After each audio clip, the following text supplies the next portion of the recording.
Un gran saludo a todos ustedes. Hoy les tengo un tema muy interesante y es sobre la gestión de riesgo y los tipos de amenazas que existen.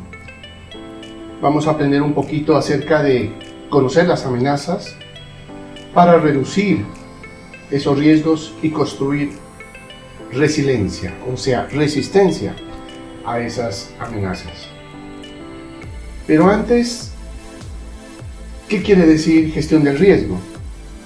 Pues la gestión del riesgo es un proceso mediante el cual se identifican, analizan, evalúan y controlan los riesgos que pueden afectar a las personas, a las comunidades, a las organizaciones o al medio ambiente.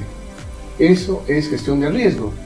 Pero si queremos una definición mucho más sencilla, podemos decir que es tomar medidas antes de que ocurra un evento. En el caso de un volcán, por ejemplo, los eventos son caída de ceniza, flujos de lodo, flujos piroclásticos, ondas de choque. Esos podríamos decir que son los eventos. Esos eventos para reducir sus posibles consecuencias. Eso es de forma sencilla lo que quiere decir gestión de riesgo. Son tomar medidas antes de que ocurra un evento para reducir sus posibles consecuencias. Eso es la gestión del riesgo. Entonces, tenemos que empezar a hablar un poco acerca de las amenazas. Entonces, es parte importante las amenazas, ¿sí? Aquí tengo una imagen con la cual me voy a ayudar para empezar a desarrollar esta temática. Esta imagen fue desarrollada con Notebook, que es una inteligencia artificial. A ver, se las quiero indicar a ustedes, a ver si la tengo acá. Con Gemini Notebook, y la creo acá, crear un nuevo cuaderno y creamos un infograma. Creamos un infograma con la información que necesito y él me crea ese infograma que estamos viendo. Eso en otro video lo podremos mirar cómo se hace esos infogramas. Bueno, ¿qué son esas amenazas entonces? Las amenazas son de muchas clases, ¿verdad? Pero también las definiciones, hay muchísimas definiciones acerca de las amenazas. Aquí tengo una definición que es una amenaza, pero las amenazas, como les decía, son hay muchas definiciones.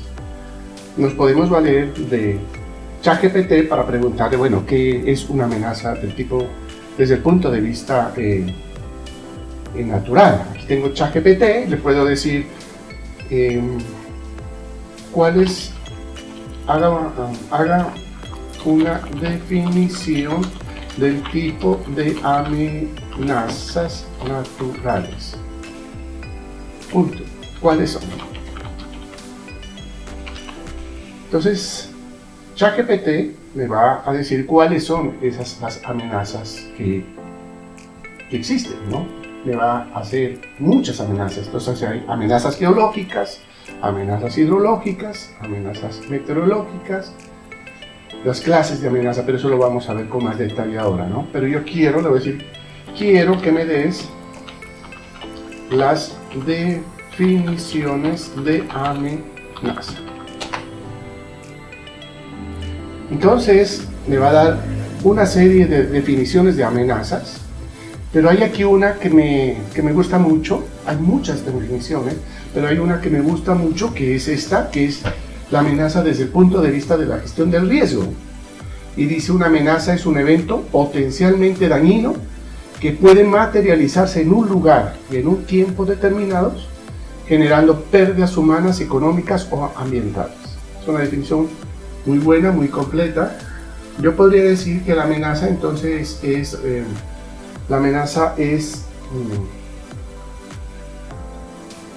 una parte esencial para poder desarrollar los temas de gestión del riesgo.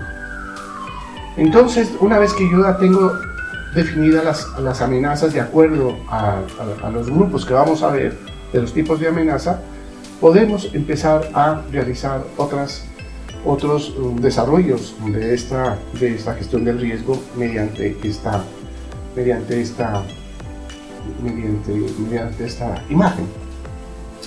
Entonces, de acuerdo a las Naciones Unidas para la Reducción de Riesgos de Desastres, es decir, la UNDRR, ¿sí?, y la ISG, en la cual en el año 2025 se reunieron para hablar acerca de las amenazas y clasificar estas amenazas, en donde participaron más de 330 personas, 330 expertos de más de 150 organizaciones. Es una gran cantidad de personas que trabajan en estos temas, y ya estas amenazas las clasificaron en 281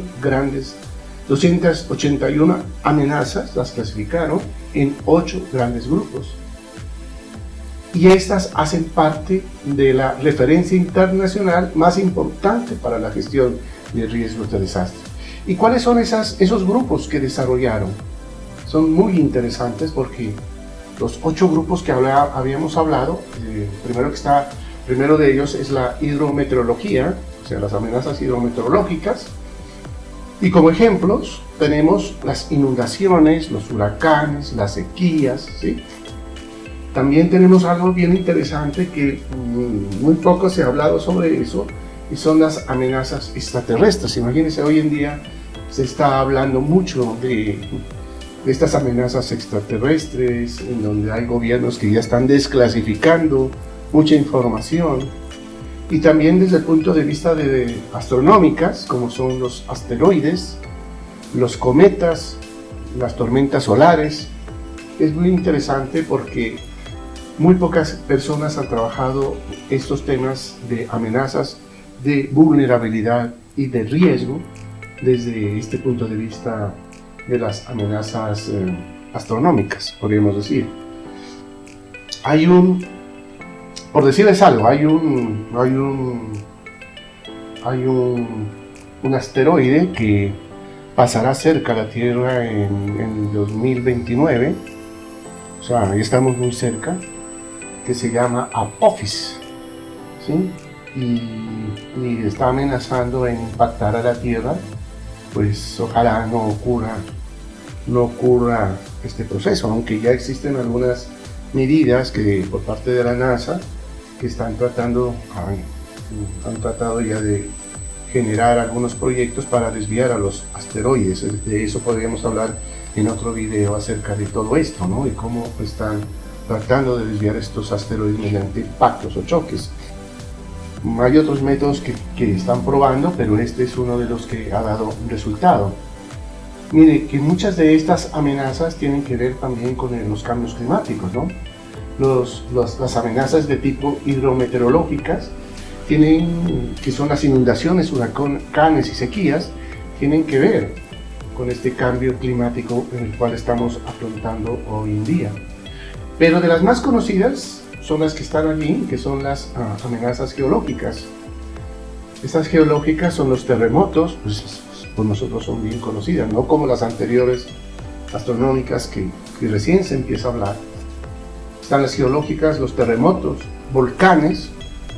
Mire que aquí en Colombia se estudia por parte de los científicos muy detalladamente estos volcanes en los 3 observatorios que existen aquí en Colombia, que son el de Manizales, Popayán y Pasto. En Pasto, por ejemplo, hay un grupo de técnicos y científicos que están constantemente las 24 horas del día monitoreando estos volcanes. Aquí en Nariño hay 7 volcanes que están siendo monitoreados. Los 7 volcanes pues, son Chile, Cerro Negro, Cumbal, Azufral, Galeras, Doña Juana y Ánimas. 7 volcanes monitoreados constantemente.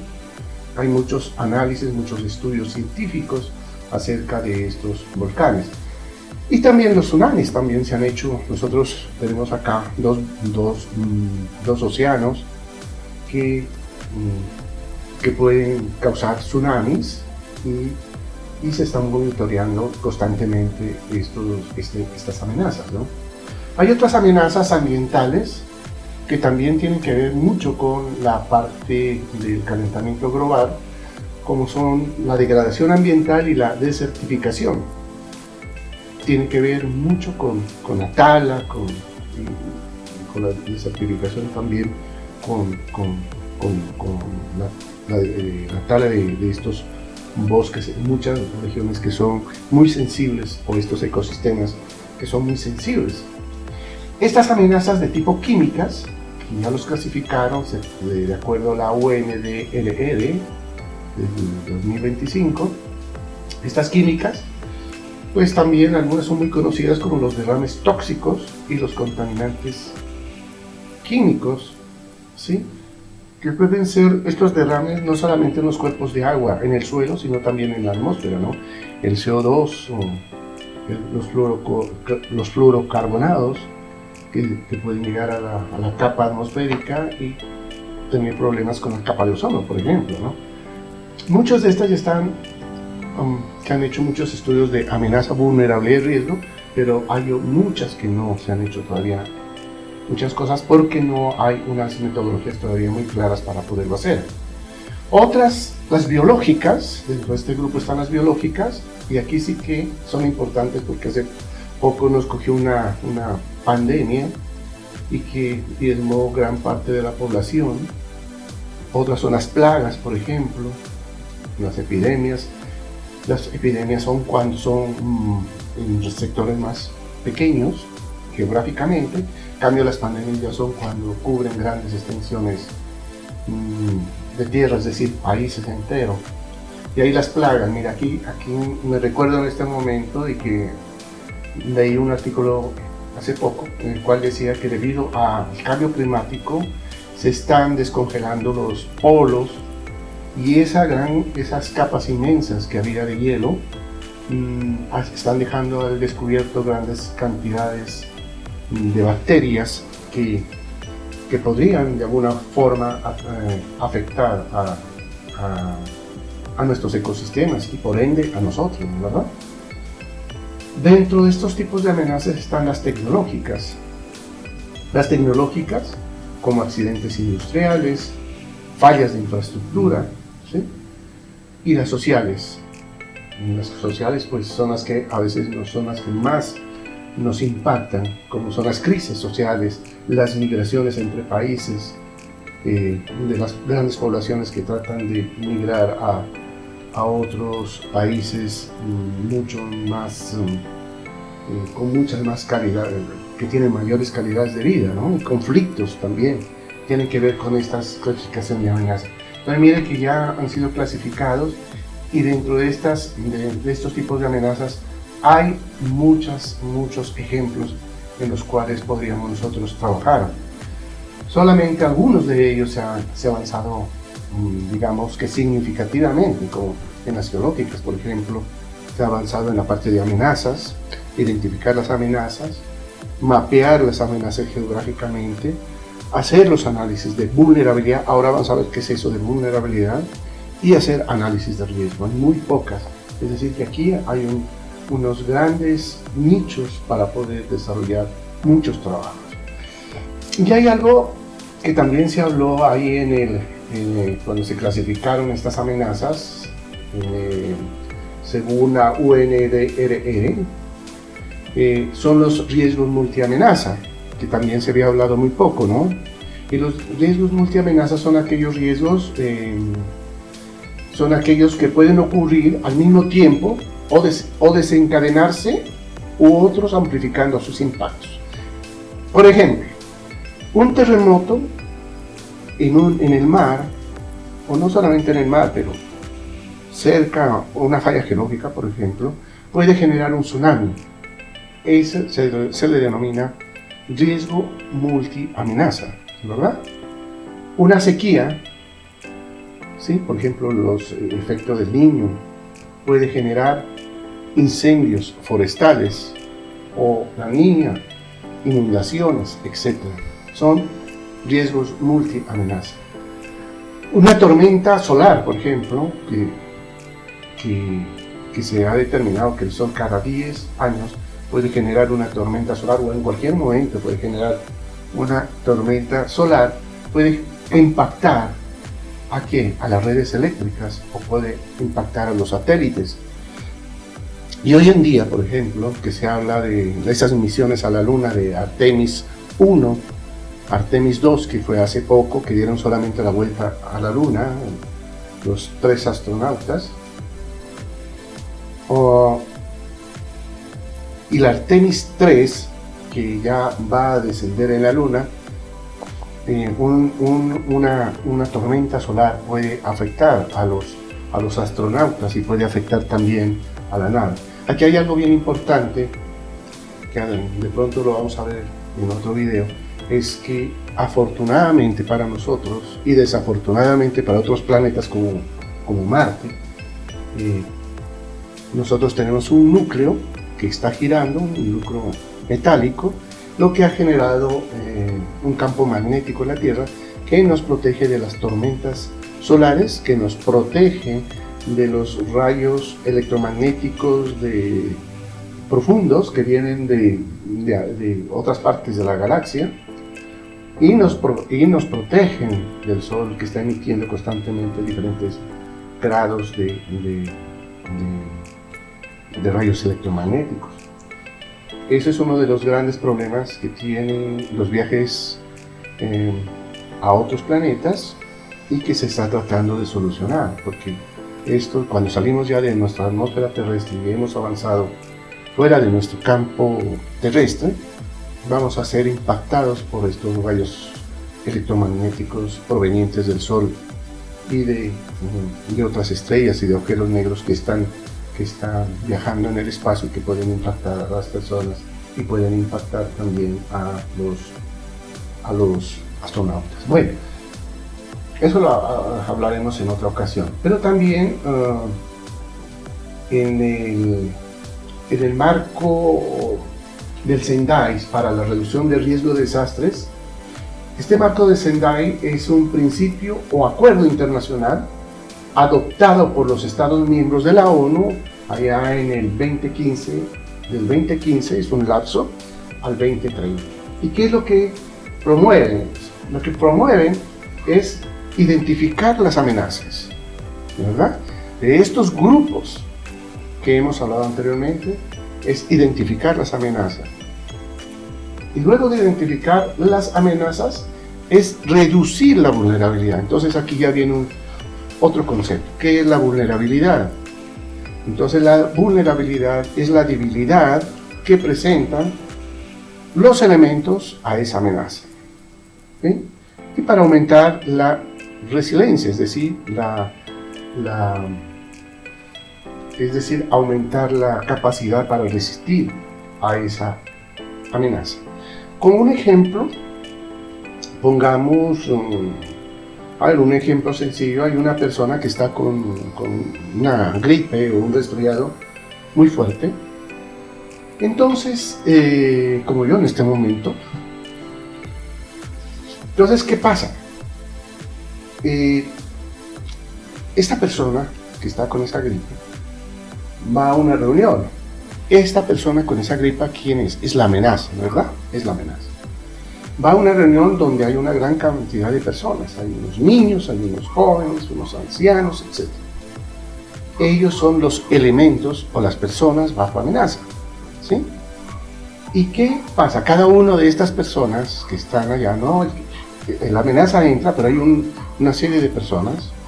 Cada una de ellas tiene diferentes clases de capacidad para resistir a esa amenaza. Es decir, las defensas que tienen las personas. Cuando las personas se alimentan bien, hacen deporte, pues tendrán unas defensas muy fuertes. Otras personas tendrán las defensas más bajas. La amenaza es la misma, pero cuando entra allí, hay unas personas que son más vulnerables que otras. Eso es lo que hace referencia a la vulnerabilidad. Es decir, es la capacidad que presenta cada persona a resistir a esa amenaza. ¿De acuerdo? Esa es la vulnerabilidad. Y también entonces y es aumentar la resiliencia, es decir, aumentar lo que se quiere con este acuerdo de del Sendai es aumentar esa resiliencia, es decir, aumentar la capacidad para resistir a esa amenaza.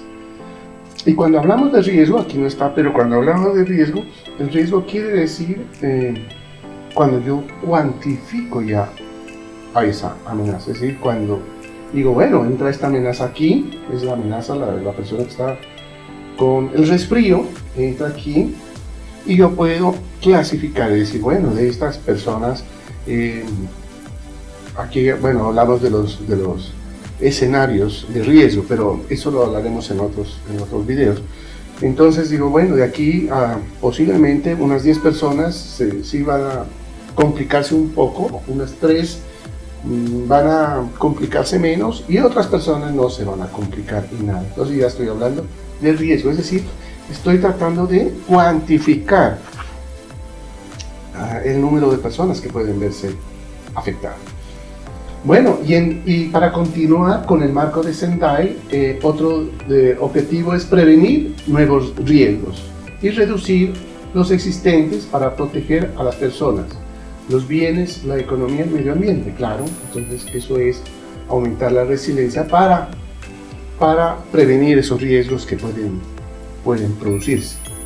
Como podemos ver, hay mucho trabajo por avanzar. Imagínense hacer análisis de amenaza, vulnerabilidad y riesgo desde el punto de vista de astronomía o de meteorología, ya hay algo bien importante hoy en día, es sobre la inteligencia artificial, que es la que le vamos a ver. Aunque la inteligencia artificial no aparece como una categoría independiente en los marcos clásicos de riesgo, todavía no se la clasifica. Mire que en esos 8 grupos todavía no se clasifica a la inteligencia artificial. Ya se está hablando que puede causar como unas amenazas, una amenaza tecnológica, ¿no? Y cibernética.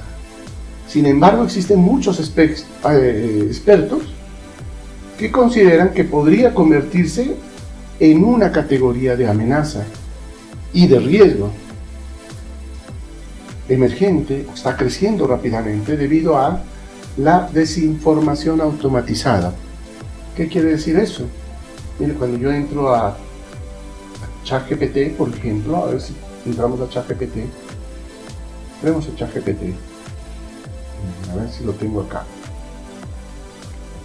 Y yo le voy a decir a ChatGPT aquí, le voy a decir, abramos un nuevo ChatGPT, ¿no les parece?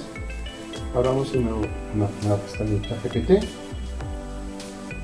y le voy a decir, dame 1.000.000 de definiciones de amenaza. ¿Qué me va a decir ChatGPT? Es imposible darte 1.000.000 de definiciones, ¿no es verdad? Pues vamos a ver si me dice eso, porque pues 1.000.000 es muchísimas definiciones y él está analizando y está tratando de conseguir información de muchos lugares. A ver qué me dice. Pedir 1.000.000 de definiciones no es práctico. Mire, me está diciendo ya que eso que no es práctico, pero sí puede darte muchas formas de definir el concepto de amenaza por distintos enfoques. Mire, él me está tratando de agrupar. Pero si yo presiono a ChatGPT para que sí me dé la información, él se va a empezar a inventar cosas.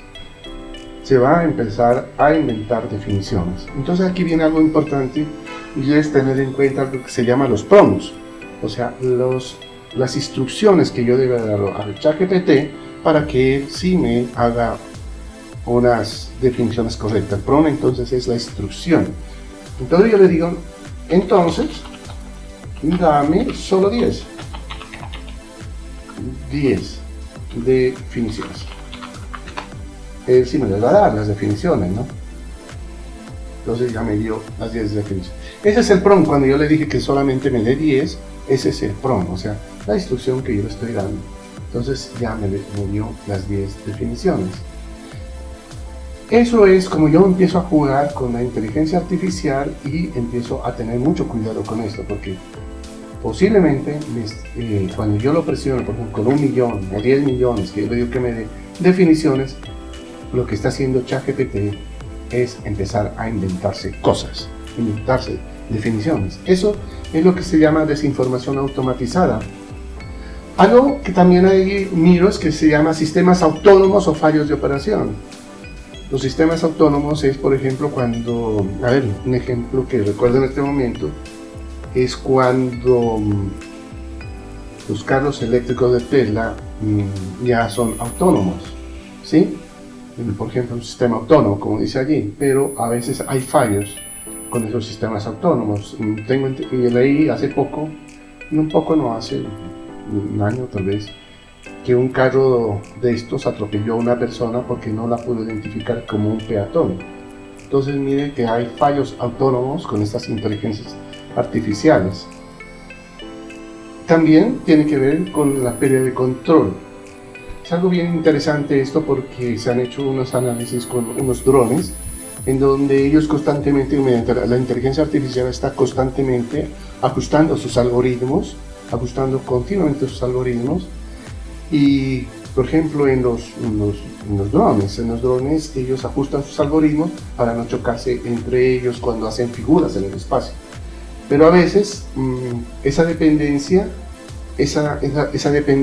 ya no es el humano el que está manejándolos, sino son ellos los que ya organizan sus imágenes, sus figuras en el espacio, las figuras que se ha visto, que hacen, ¿no? De flores y cosas de esto, pero a veces pierden el control y se estrellan, ¿no? Y algo interesante es que muchas de ellas ya no dependen de una persona humana que esté controlando, ellos ya no lo necesitan. También un uso malintencionado de la inteligencia artificial, eso sí lo hemos visto constantemente con esos usos malintencionados de las imágenes, donde a una persona la ponen, a una persona muy importante la ponen a hacer cosas que es mentira. Por ejemplo, un papa alguna vez lo colocaban con tenis, jugando basquetbol y cosas de esas, donde era completamente mentira. Entonces mire que son usos malintencionados que se están dando, y también en las noticias se ve continuamente que se utiliza la inteligencia artificial para hacer cosas que no se deben hacer. Los ciberataques también, los ciberataques, eso hay que tener mucho cuidado porque cada día se está utilizando más la inteligencia artificial para entrar a claves donde las manejan solamente los dueños de esas claves, ¿no? Y más que todo cuando ya se está hablando de los computadores cuánticos, podrían muy fácilmente entrar a las plataformas con las claves y robar esos códigos para uso indebido. Entonces eso hace parte de una amenaza. Miren, no solamente son las amenazas naturales, sino ya son amenazas cibernéticas que ya se está empezando a involucrarlas dentro de estos grupos. Y también errores de sistemas autónomos críticos. Hace referencia en los aviones utilizan mucho los GPS para poderlo llevar de un sitio a otro sitio. Un avión utiliza mucho esta tecnología, ¿verdad? Ellos arrancan de un punto con unas coordenadas geográficas y el GPS y las inteligencias artificiales lo llevan al aeropuerto que ellos quieren llegar. Pero si hay un ciberataque de estos, pueden llevar a un avión a otro lado donde el piloto no quería ir. Y eso puede causar un problema muy complicado. Entonces, estas son las amenazas. Habíamos hablado un poco de amenazas, de vulnerabilidades y un poco de riesgos. Y por fin tenemos esto, que son gráficas de lo que hemos hablado ya. Tenemos las amenazas geológicas, que son los terremotos, erupciones, tsunamis o maremotos. Tenemos las amenazas hidrológicas, inundaciones, las amenazas meteorológicas, las amenazas climáticas, las amenazas biológicas. Entonces, las amenazas astronómicas, que ya hemos hablado un poco. Entonces, las amenazas tecnológicas, que hemos hablado, las cibernéticas, las de inteligencia artificial, las sociales, ambientales y tal vez las económicas, no hemos hablado, pero tienen que ver con las crisis económicas de las regiones o de los países, Una inflación es una amenaza para un país, por ejemplo, y debe hacerse análisis de vulnerabilidad y riesgo, la caída de los mercados financieros, las quiebras bancarias, o la pobreza y la desigualdad también son amenazas. Todo esto afecta la estabilidad económica, financiera y las empresas y la comunidad. Bueno, hemos llegado al fin de este video, apoyados por Notebook, ¿sí? Una inteligencia artificial Notebook, y espero que les haya gustado, y vamos a seguir hablando más acerca de estos temas tan importantes. Y más allá, si ustedes le dan like a este tema, que les gusta, con un visto bueno, vamos a hacer algún ejemplo ya con cómo se hace una vulnerabilidad de algún elemento que lo vamos a hacer, ¿no? O sea, ya utilizando sistemas de información geográfica, cartografía, vamos a ver cómo evaluamos como ejemplo, un taller de esta clase de vulnerabilidad, cómo determinamos la amenaza, la vulnerabilidad y cómo podemos determinar el riesgo. Bueno, eso fue todo por hoy, y muchas gracias a ustedes, y nos veremos en otro video. Hasta pronto.